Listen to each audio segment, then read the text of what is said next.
Hello, magandang araw po. Ako po ang inyong broker, Ryan Miklat, at nandito po ako sa isa sa mga projects ng Philinvest dito po sa Pampanga.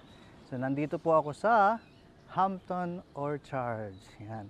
Kaya Hampton Orchards po yan kasi sa loob, sa phase 2, meron po yung mango grove. Kung hindi ko nagkakamali, mga 50 mangoes or 50 mango trees ang nandoon. Tapos sa location din na yon, mayroong mini amphitheaters and many family activities. Tapos mayroon pa siyang dalawang pocket parks.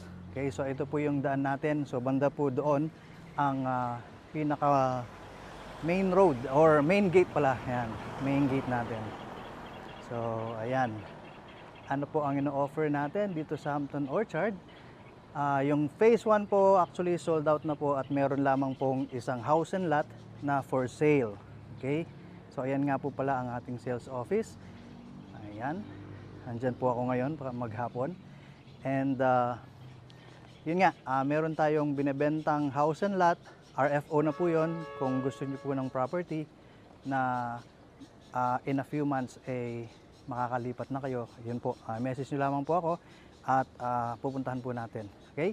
And ang sa phase 2 naman po, puro lot only na po ang atin pong ino-offer. Okay? So puro lot only na po.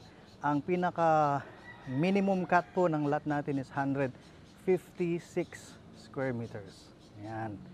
Okay, tapos yung mga corner lots, syempre medyo mas malalaki pa 'yon. Okay? So kung naghahanap po kayo ng property, lalo na ng house or ng lot only, ay message nyo po ako para po mapasyal ko po kayo dito sa Hampton Orchards po. Okay? God bless po. Bye-bye!